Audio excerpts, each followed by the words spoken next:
자녀는 부모에게 기쁨을 주는 존재입니다. 하지만 어느 순간 이 기쁨이라는 선물이 인생의 숙제가 되는 경우가 많아요.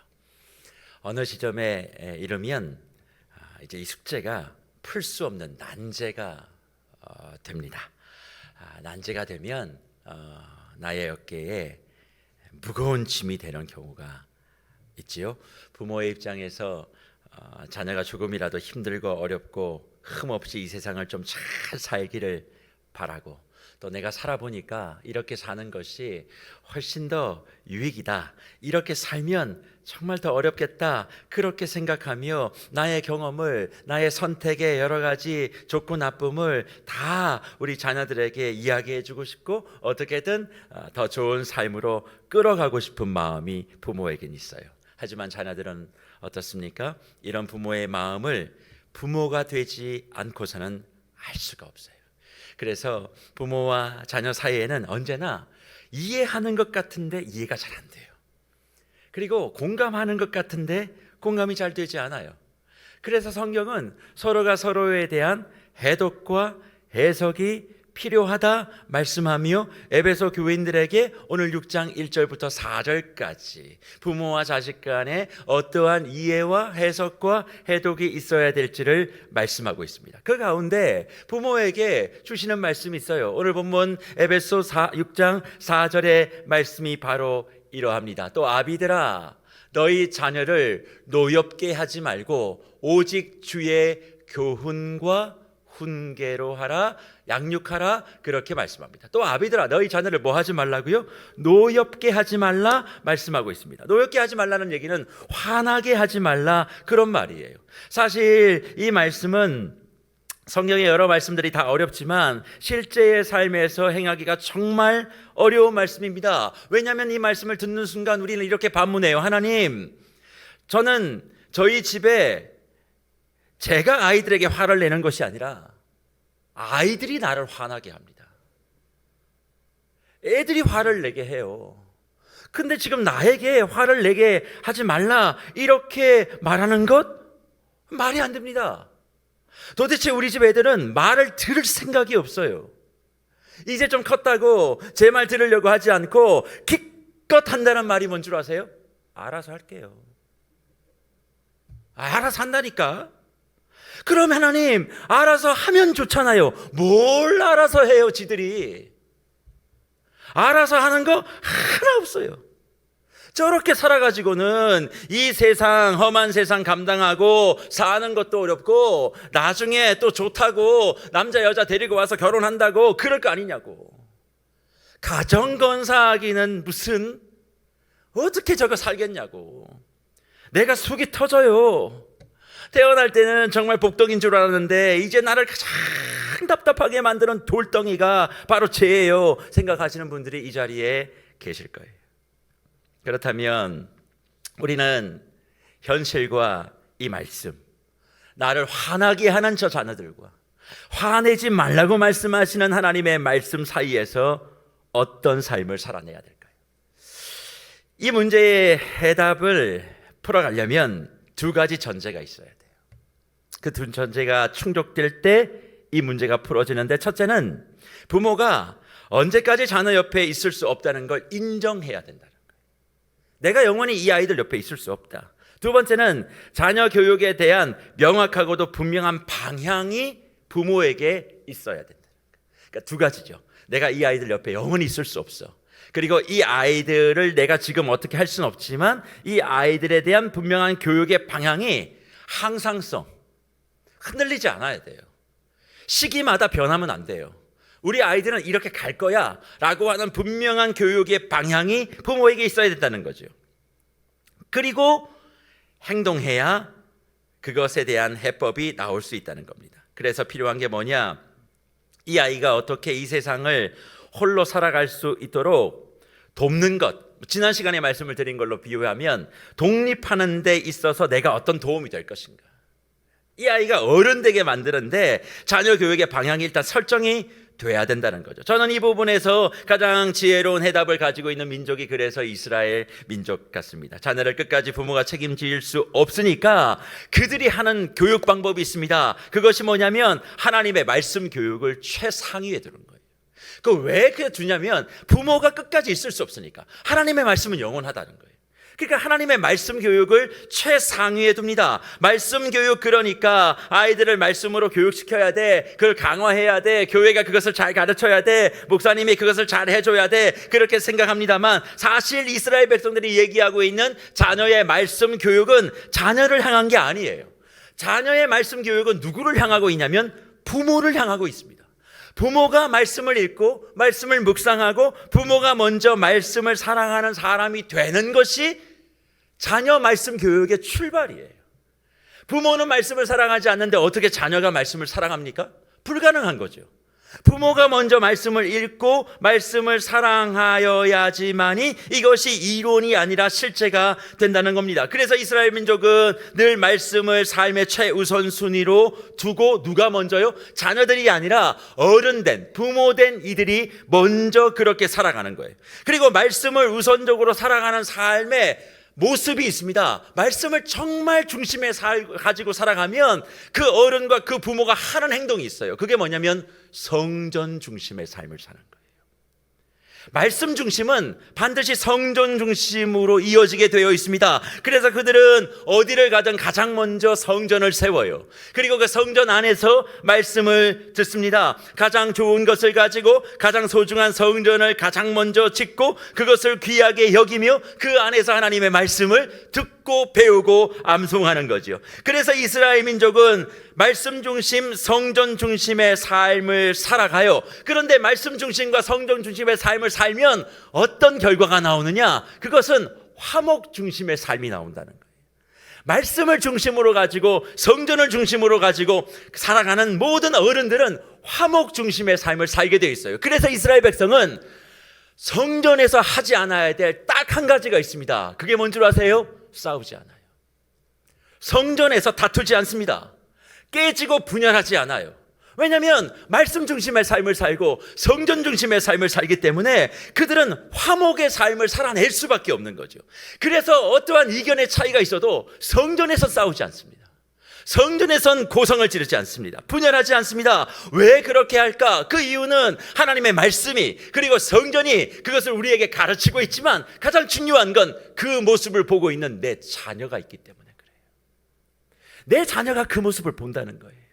그러니까 그 모습을 만약에 내가 보이면 자녀가 하나님 중심으로 성전 중심으로 살아가는 것에 치명타를 준다는 것을 알고 있기 때문에 언제나 이스라엘 백성은 말씀 중심, 성전 중심으로 살아간다. 그리고 성전 중심을 지금으로 우리로 얘기하면 교회 중심으로 살아가서 교회는 소중한 곳이다. 교회는 중요한 것이다. 교회는 귀한 곳이다. 그렇게 얘기하며 자녀들이 교회를 평화로운 울타리라고 안정적인 공간이라고 생각하며 자라가게 한다는 거예요. 그러니까 늘 성전에 데리고 오는 것처럼 우리로 얘기하면 무슨 일이 있어도 교회에 자지고 데려와서 교회가 오면 불편하고 불안한 공간이 아니라 교회는 내 부모의 품과 같은 곳. 왜? 부모는 영원히 자녀의 곁에 있을 수 없지만 교회는 영원하니까. 그래서 자녀가 부모가 생각나면 교회를 오게 만드는 거예요. 그것이 이스라엘 백성들의 자녀 교육의 핵심이라는 거죠. 내 영혼의 고향이 다른 곳이 아니라 교회인 것. 내 어머니가 기도했던 교회, 내 아버지가 헌신했던 교회, 그곳에 오면 나의 부모의 채취를 느끼게 만드는 거예요. 근데 교회에 오면 내 아버지가 늘 소리쳤던 것, 내 어머니가 늘 욕했던 것, 늘 싸웠던 것, 그러니 오고 싶겠냐고. 그러니까 자녀들이 다 떠나는 거예요. 그런 차원에서 무별 여러분, 우리 자녀들이 정말 부모인 나 없이도 이 험한 세상을 잘 살게 하고 싶은 마음이 있다면 이 두 가지의 전제, 내가 영원할 수 없다는 것, 영원할 수 없기에 그 불안한 심령을 나의 품과 같이 여겨줄 교회를 귀하게 만들 수 있는 그 일을 내가 지금 잘 수행하고 있는지를 돌아보세요. 교회 안에 잘못된 게 많아도 자녀 생각하면 함부로 말할 수 없는 이유가 바로 거기 있는 거예요. 나 떠나고 난 다음에 애들 신앙생활 할 것이다 착각하지 말아요. 내가 지금 교회를 어떻게 보여주고 있느냐가 우리 아이 신앙교육에 성패가 달려있는 거예요. 그리고 부족하다면 그걸 지금부터 회복하시고 시작하셔야 됩니다. 그게 뭘까요? 자녀를 교육하는 것보다 부모인 내가 먼저 제대로 교육되는 것을 시작해야 돼요. 이것이 되지 않으니까 어떤 일이 벌어집니까? 자녀를 화나게 만드는 일을 부모가 하게 되는 거죠. 자녀를 화나게 만든다는 이 말의 본문의 의미는 자녀에게 상처를 준다라는 말로 이해를 하셔야 됩니다. 더 쉽게 설명하면, 언어의 뜻을 이야기하며 자녀와 싸운다는 말을 의미해요. 사실 자녀와 싸운다는 말이 앞뒤가 맞지 않죠. 어떻게 부모와 자녀가 싸울 수 있겠습니까? 그런데 싸워서 상처를 낸다는 말을 의미한다는 겁니다. 그러니까 부모가 자녀랑 싸워 분노하여 상처 주는 그런 행위를 하지 말고 뭘 얘기해요? 주의 교훈과 훈계로 양육하라고 말씀하시는 것 아닙니까? 생각해 보십시오. 지금 자녀들이 잘 성장해서 독립하여 집을 나가는 것이 아니라 분노에 차서 집을 나가는 자녀들이 있을 수 있잖아요. 보기 싫다고. 세상에서 가장 힘들 때 가장 가고 싶은 곳이 집이어야 되는데, 세상에서 가장 힘들 때 가장 가고 싶지 않은 곳이 집이면 어떠합니까? 집에 가면 엄마 아빠가 받아주지 않아. 내가 힘들고 어려운 걸 얘기하면 그러니까 내 말대로 했었어야지. 가고 싶겠냐고요.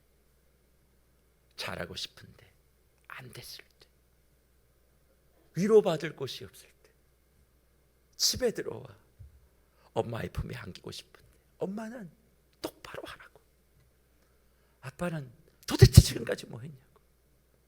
그러면 자녀들이 집에 가고 싶겠냐고요. 그러니까 자녀들이 힘만 생기고 능력만 되어지면 난 독립할 거라고. 근데 그 독립이 어른이 된 독립이 아니라 그냥 집을 나가고 싶은 거예요. 자유롭고 싶은 거예요.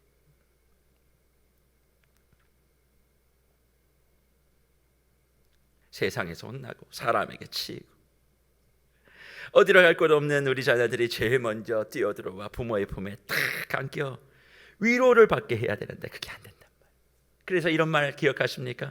혼나야 할 일은 선생님으로부터 혼나게 하고 욕먹을 일은 선배로부터 욕먹게 하고, 부모는 좋은 관계를 유지하는 것이 제일 중요하다. 왜요? 가장 중요한 건 부모는 받아주고 안아줘야 되니까.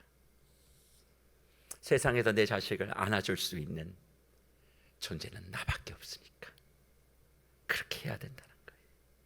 이것을 신앙적으로 바꿔 얘기하면 이렇게 해석될 수 있지 않을까요? 항상 말씀 중심으로 살아가는 것을 보여주라고, 그것을 자녀에게 살게 하라고, 어디든지 교회 중심으로 살아가게 하면 언제나 따뜻한 방과 부드러운 품이 있는 부모를 그는 늘 생각하게 만든다는 거예요. 하지만 이런 이야기를 들어도 현실에 있는 우리 자녀가 너무 나의 삶에, 부모의 삶에 힘듦을 주고 있다면 사실 이것을 풀어내는 것은 쉽지 않습니다. 그러면 신앙을 가지고 있는 우리는 어찌 해야 될까요? 우리는 이런 상황에 직면하고 있는 이들에게 반드시 무조건적으로 결론적으로 하는 이야기가 있습니다. 그게 뭐죠? 자녀가 너무 힘들어요. 그럴 때마다 늘 하는 얘기, 기도해라.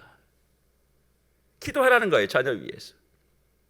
기도해서 하나님이 그 아이의 마음을 만져주시고, 기도해서 주님이 기적과도 같은 은혜와 능력을 베풀어 주셔서 그 아이가 완전히 다른 인생을 살아낼 수 있도록 그렇게 하라고 우리는 가르칩니다.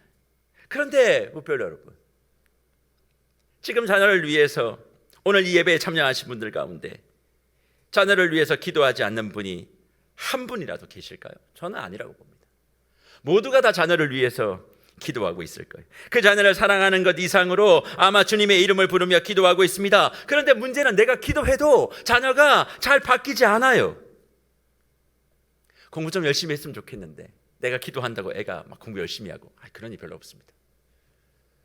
우리 아이 예배에 잘 나왔으면 좋겠는데 내가 기도한다고 갑자기 목욕 제기하고 새벽부터 기다리고 아빠 언제 예배 가나요? 언제 교회 가나요? 그런 자녀 없어요. 내가 그러니까 부모들은 뭘 얘기하면 내 기도가 부족했다고 자꾸 생각하는 거예요. 근데요, 그런 일 일어나지만 쉽지 않습니다. 아무리 기도해도 잘 바뀌지 않아요. 언제쯤 내 자녀가 바뀔지 궁금해하지요. 내 옆에는 그런 간증이 있습니다. 가 집사 자녀는 바뀌었다는 거예요. 너 권사 자녀는 달라졌다는 거예요. 다 장로 자녀는 잘 됐다는 거예요. 근데 이상하게 내 자녀만 안 돼요. 그러면 늘 내 기도가 뭐가 부족했는지에 대해서 막 문제를 찾죠. 그러다 보면 마음이 너무 불편해지는 거예요. 오늘 그런 분들에게 하나님은 이 성경의 말씀을 주목하라고 하는데 시편 104편 34절의 말씀이 이러합니다. 뭐라고 기록합니까? 나의 기도를 기쁘게 여기시기를 바라나니 나는 여호와로 말미암아 뭐해요? 즐거워하리로다. 우리 다 같이 한번 이 말씀 한번 읽어볼까요? 같이 한번 읽어보죠. 같이 한번. 나의 기도를 기쁘게 여기시기를 바라나니 나는 여호와로 말미암아 즐거워하리로다. 여기에 기도에 한 가지 원칙이 숨어 있어요. 그게 뭐냐면 기쁨이에요. 기도자 혹은 기도자의 기도가 하나님의 기쁨이 되어야 한다는 것과 기도자는 반드시 뭐 해야 되는 거예요? 즐거워해야 된다는 것을 분명히 말씀해 주고 있습니다. 어떤 기도를 하면 하나님이 기뻐하시느냐, 그리고 하나님께서 우리에게 복을 주시느냐, 그 말씀을 지금 하고 있는 것이 아닙니다. 기도자에게 부어지는 축복은, 하나님으로 말미암아 부어지는 진정한 복은 즐거움과 기쁨이라는 거예요. 그것이 응답이 되었는지 해결이 되었는지 시인은 우리에게 말하고 있지 않지만 기도의 자리에 나아가 내 아버지께 모든 것을 다 이야기하는 순간 하나님만을 의지하는 그 사람을 기뻐 받으시면 하나님은 그 기도자에게 선물을 주시는데 그것이 기쁨, 즐거움, 평안이라는 거예요. 하나님을 의지하고 기도하는 자에게 하나님이 주시는 선물은 기쁨과 즐거움과 평안. 그러면 무별 여러분 생각해 보십시오. 자녀를 위해서 기도할 때 저와 여러분에게 무엇이 임해야 될까요? 자녀의 변화보다, 자녀의 성장보다 기도하는 부모인 나에게 평안과 기쁨과 즐거움이 먼저 임한다는 겁니다. 내가 기도하면 하나님이 자녀의 변화 이전에 기도하는 부모에게 평안을 주신대요. 기쁨을 주신대요. 즐거움을 주신다는 것 아닙니까? 답답하고 힘들고 어려워 정말 숨이 막힐 것 같지만 기도의 자리에 나아가 하나님, 이 자녀 내 자녀입니까? 하나님의 자녀 아닙니까? 나 이 자녀 때문에 숨이 막힙니다. 내가 하라고 시켰습니까? 지가 좋다고 해서 한 겁니다. 하나님이 허락해서 저길 간 겁니다. 근데 안 됩니다. 근데 나한테 화냅니다. 짜증냅니다. 내 탓합니다. 부모가 능력이 없어서 그렇답니다. 그러면 주님, 나는 어떻게 해야 됩니까? 내 말 치고도 안 됐습니다. 지가 다 알아서 한답니다. 어떻게 해야 됩니까? 난 쟤 때문에 죽을 것 같습니다. 근데 쟤는 잘 삽니다. 내 기도가 부족합니까? 금식을 할까요? 천일 기도를 할까요? 어떻게 하면 주님 제 자식을 좀 바꿔놓겠습니까? 아무리 그렇게 해도 해답이 없을 때 주님 말씀하는 거예요. 네가 정말 기도하는 부모니? 네가 먼저 기쁨을 누려. 네가 기도했으면 내가 너에게 주는 선물은 다른 게 아니잖아. 아니 왜 가짓사만큼 안 된다고 얘기해? 낙원사보다 부족하다고 얘기해? 어떻게 좀 안 될까요? 그렇게 몸부림치는 순간 먼저 기도자인 부모인 우리에게 하나님은 평안을 주시면서 말씀하시기를 너의 자녀, 너 자녀의 시간표대로 내가 움직일 거야. 개나리는 봄에 피는 거고 코스모스는 가을에 피는 거지. 계절이 다를 뿐이야. 왜 모든 것이 다 개나리여야 된다고 생각해? 네 자녀의 시간표가 있어. 그렇게 말씀하시며 지금은 아니라 해도 미래의 기쁨을 현재의 평안으로 주시는 주님을 어디서 만나요? 기도의 자리에서 부모인 내가 먼저 만나는 거죠. 그러면 누가 먼저 변해요? 기도의 대상인 자녀가 먼저 변할까요? 기도를 안 한 자녀가 먼저 변하겠어요? 아니에요. 자녀들은 기도 안 해요. 그럼 기도 안 한 자녀가 바뀌는 건 말이 안 되죠. 그러면 누가 바뀌어야 되죠? 기도한 부모가 먼저 변해야 되는 거죠. 어떻게 해요? 지금의 문제투성이인 자녀를 보면 너무나 숨이 막히지만 기도의 자리에 그 막힘이 뚫어지니까 하나님 앞에 나아가 하나님의 말씀을 듣는 거죠. 그러니 부모가 어떻게 해요? 하나님이 주시는 평안과 즐거움과 기쁨을 선물 받으니까 평안해지는 거죠. 기쁨이 있는 거예요. 그러면 삶의 가장 뭐가 바뀔까요? 부모의 표정과 말투와 말이 달라지는 거죠. 그래서 우리는 잊지 않고 기억해야 될 게 한 가지 있습니다. 아이들을 정말 변화시키고 싶다면 아이들을 당황시켜야 돼요. 아이들은요, 우리를 꿰뚫어 보고 있어요. 야, 이거 하면 엄마가 이렇게 반응할 거야. 그러니까 이걸 피하기 위해선 이렇게 지금 약을 쳐야 돼. 다 알아요. 얼마나 똘똘한지 몰라요. 부모 머리 위에 있어요. 아니, 머리 위가 아니라 꼭대기에 있어요. 어리숙한데 그건 잘해요. 그러니까 어떻게 하면 엄마 아빠를 요리할지를 지들이 다 알고 있는 거예요. 그러니까 그런 상황 속에서 우리가 정말 아이들을 변화시키려면 아이들을 당황시켜야 되는데 어떻게 당황시키냐? 우리 부모들은 항상 이렇게 얘기합니다. 자녀들에게 우리 큰 거 바라지 않는다고. 난 니들에게 많은 거 바라지 않는다고. 그냥 정해진 시간에 정해진 시기에 그냥 해야 될 것을 좀 탁탁탁 맞춰서 갔으면 좋겠다고. 남들 갈 때 좀 가라고. 남들 좀 멈출 때 좀 멈추라고. 지금 해야 될 시기에 다시 오지 않으니까 후회하지 않게, 아니 내가 뭐 큰 거 바라냐고, 내가 무슨 서울대를 바라냐고, 연대를 바라냐고, 고대를 바라냐고, 내가 뭐 스카이를 바란 적이 있냐고, 그냥 남들에게 좀 뒤처지지 않을 정도만 해주길 바란다고 이야기를 하죠. 틀린 이야기 하나 없습니다. 하지만 이것을 어떤 식으로 말합니까? 말은 그렇게 얘기하는데 눈은, 야, 스카이 좀 갔으면 좋겠어. 야, 이왕 하는 거. 아니면 그걸 하지 못하는 자녀들을 비난하고 답답한 투로, 분노 가득한 투로 얘기하면 너 언제나 그랬다고. 넌 그럴 거라고. 넌 또 이런 식이라고. 그런 표현을 자주 하게 된다는 거죠. 그러면 아이들은 뭐를 저장하게 되냐면 부모의 인생에 대한, 자녀 인생에 대한 안타까움에서 나오는 그 모든 사실, 팩트를 저장하는 것이 아니라 부모의 말에 담긴 그 감정을 담아버리는 거예요. 자녀들은 사실은 중요하지 않아요. 그걸 담아내는 엄마 아빠의 감정의 톤이 담겨져 있는 짜증 그릇만을 가져가 버리는 거예요. 내용물은 다 버려버리고 담겨있는 그 감정의 용기만을 담아버리죠. 그런데 그것이 자신의 감정 저장 탱크에 이제 들어갈 자리가 없는 거예요. 부모의 감정 그릇이 이제 너무 많으니까 자기의 감정에 담아낼 수가 없어요. 그러니까 자기도 살아야 된다고 생각하니까 마음의 문을 딱 걸어 잠그고 그때부터는 어떤 말도 들을 생각을 하지 않는 거죠. 그러면 무슨 일이 벌어져요? 어떤 변화도 시작되지 않아요. 사람은 지적과 화냄을 통하여 변화되지 않습니다. 그런 일은 일어나지 않아요. 아무리 자녀들에게 바른 말을 해줘도 뭐가 관계에 상처가 있고 금이 있다면 그 말은 그냥 허공에 대고 하는 것이고 하면 할수록 관계가 멀어지는 것. 그래서 우리 자녀를 위해서 기도한다면 자녀의 변화가 아니라 기도하는 부모의 변화됨으로 자녀에게 나아갈 때 자녀의 변화가 시작되는 겁니다. 기도했는데 부모가 바뀌지 않고 기도했으니까 자녀가 바뀐다? 성경 어디에도 그런 말은 없어요.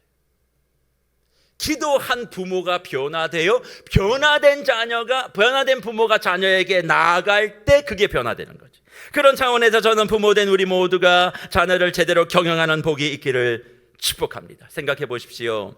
한 기업의 대표가 모든 일에 불안과 짜증이 가득한 말과 행동을 반복한다면 대표가 하는 말이 틀리지 않아요. 내용이 다 맞아요. 그래도 효과가 있을까요? 직원들의 신뢰를 얻을 수가 있을까요?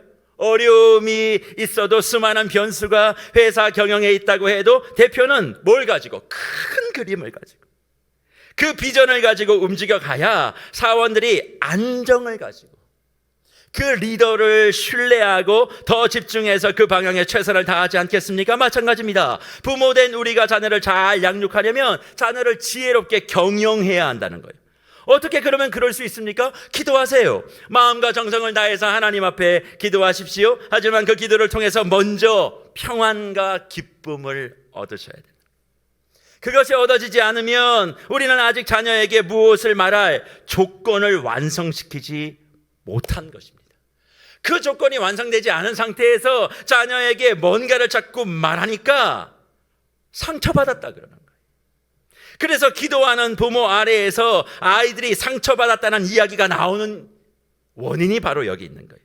물론 기도하지 않는 분들의 아이들이 상처받는 건 당연한 일입니다. 기도하지 않았다는 것은 내가 변하지 않았다는 얘기니까. 변하지 않은 사람이 그렇게 얘기하는 거 당연히 애들 상처받는 거예요. 그거 어쩔 수 없는 거예요. 하지만 기도했음에도 불구하고 왜 그런 일들이 일어날까요? 그것은 기도를 이 아이를 변화시키는 목적에 맞춰놓고 있으니까. 기도는 내가 변하는 거예요. 내가 달라지는 거예요. 부모가 달라지는 거예요. 그러니 기도를 하는데, 신앙을 가지고 있는데 아이들이 상처를 받고 방황하고 있다는 것을 우리는 심각하게 돌아봐야 된다는 것 아니겠습니까? 아이가 어이없는 일을 행하는 것을 부모가 바로 보면서 눈물이 앞을 가리고 지금처럼 살면 그 아이의 끝이 뻔한데 마음이 속상하고 무너지는 그 순간, 기도하는 부모는 기도 중에 받은 평안을 가지고 중구난방인 그 아이를 품어 안을 수 있다는 거예요. 그 아이의 문제가 아니라 그 문제를 위하여 하나님 앞에 나아갔더니 그 기도하는 내 모습을 주님께서 기쁨으로 받으시고 우리에게 즐거움을 주시는 그 하나님을 경험하니까 이제 아이를 품을 수 있는 품이 내 안에 생긴 거예요. 그리고 그 자리에서 말씀하시는 하나님의 음성, 내 자녀야 내가 이끌 거라고, 내가 도울 거라고, 그 음성을 듣고 아이의 모습은 불안하지만 그 아이의 불안함 뒤에 넉넉하게 서 계시는 하나님의 모습을 기도의 자리에서 보는 부모는 그 하나님의 능력을 바라보며 안전의 울타리를 쳐주고 계심을 바라며 내가 해야 될 역할을 하는 거죠. 그럴 때 자녀는 변화를 넘어 주님의 계획대로 멋지게 자라가게 되는 것입니다. 그래서 자녀를 둔 부모 여러분, 기도하십시오. 응답을 원함이 아니라 저와 여러분의 마음에 기쁨을 얻기 위해, 평안을 얻기 위해 기도하십시오. 그리고 자녀로부터 기도한 만큼 떨어지세요. 멀어지세요. 관심의 강도를 좀 이격시켜 보세요. 그 사이에 하나님이 들어갈 틈을 만들어 보세요. 무관심하고 방치하라는 것이 아니라 부모의 안정화, 심리적 정서적 안정감을 우선에 두어야 자녀가 하나님의 말씀의 원리대로 경영될 수 있다는 겁니다. 그리고 그 사이에 하나님이 역사하시고 만지시고 동기 주시고 일어나게 하셔서 그의 자녀의 계획을 그가 이루어 가시도록 우리는 우리의 자리에 있어야 된다는 거예요. 그러면 부모된 우리가 있어야 될 자리는 어딥니까? 저는 부모라는 말 대신 이런 말을 써야 된다고 생각합니다. 그게 뭐냐면, 부모는 책임 있는 유모다. 부모가 아니에요. 책임 있는 유모. 유모는 뭐예요?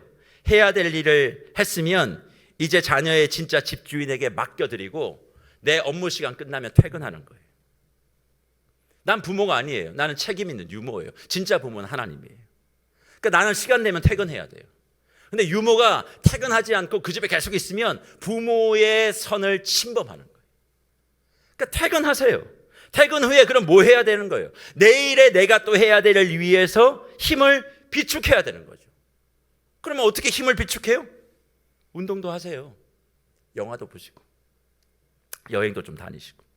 모든 삶의 자녀가 중심이 되는 인생, 그렇게 매달린다고 얼마나 달라질 수 있을까요?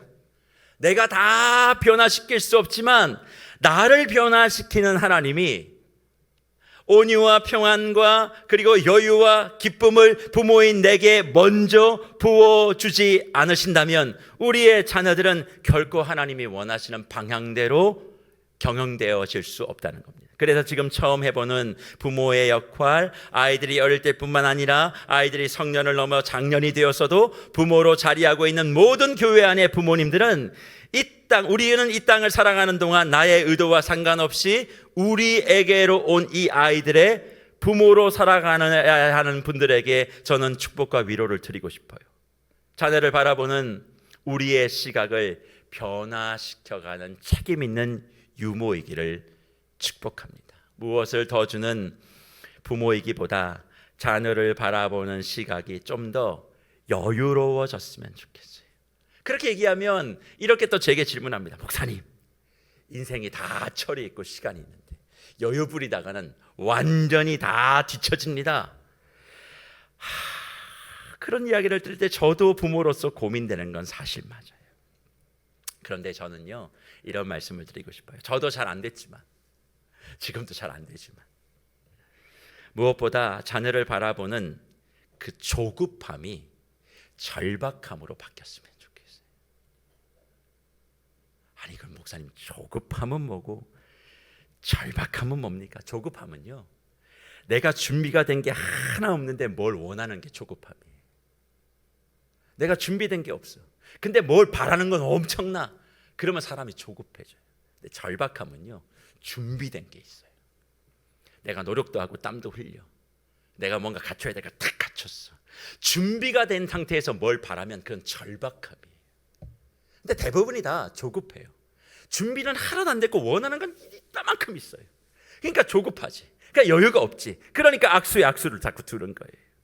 저는 자녀들을 바라보는 우리 부모님들의 시선이 조급함이 아니라 절박함이 되기를 축복합니다.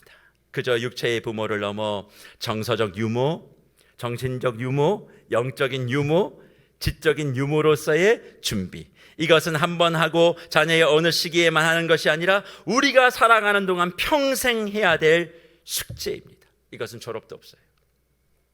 그러니 스스로를 기도와 은혜와 예배와 말씀으로 우리의 내면을 채움과 동시에 우리의 나머지 시간을 외부 활동으로 더 채우셔서 자녀를 향한 욕심을 비워내야만 합니다. 그러면 똑같은 것 같은데도 조급하지 않고 그 모습 속에서 자녀를 향한 조급함이 자녀를 향한 절박함으로 변화되어지고 채워지고 비워진 나를 통해 자녀에게 다가가게 될 때 그의 영혼에 굳어진 부분들을 두드릴 수 있고 얼어붙은 곳을 녹일 수 있고 자녀 스스로가 자신의 틀을 깨고 나와 스스로 이 땅에 하나님의 놀라우신 능력을 인정하며 내 하나님을 아버지로 모시며 살아갈 수 있도록 하는 그 모습이 부모인 하지만 책임 있는 유모인 우리에게 있어야 한다는 겁니다.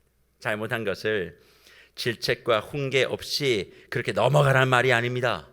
그것을 통해 자녀들이 상처를 받고 분노가 치밀어 오르게 해서는 안 된다는 거예요.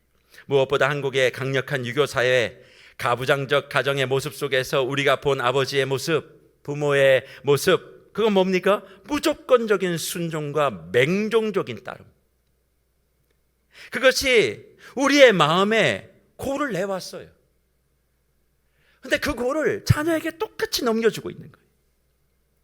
그러면 이제 그것을 깨달았다면 자녀를 신앙적으로 변화시키기 위하여 먼저 우리의 변화를 시작해야 되지 않겠습니까? 각 가정의 울타리를 넘어 교회의 영가족 안에서도 이 원리는 동일합니다. 이 원칙을 제대로 믿음과 신앙 가운데서 하게 되어지면 자녀들이 불순종과 반항의 영에 사로잡히지 아니하고 하나님을 경외하고 부모를 사랑하며 온화하고 온유한 자녀로서의 인격적 성장을 반드시 이루어낼 것이라고 확신합니다. 그래서 오늘 말씀을 저는 이렇게 결론 내리고 싶어요.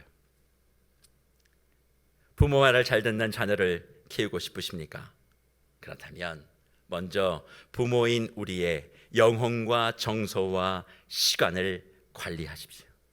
흘러가는 대로 내가 하고 싶은 대로가 아니라 하나님의 말씀의 원칙과 원리에 따라 부모인 나를 경영하는 데 집중하십시오.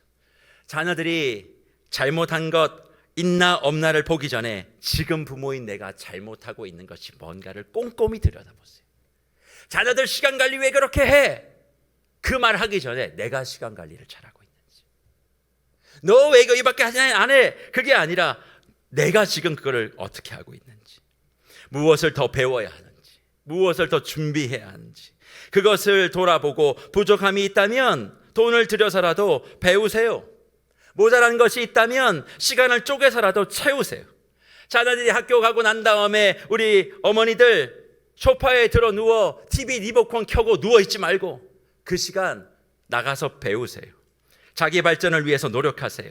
게으르지 않게 준비하세요. 왜? 우리는 책임 있는 유모니까. 유모가 능력이 없으면 해고됩니다. 실력을 키우고 능력을 키워야 돼요.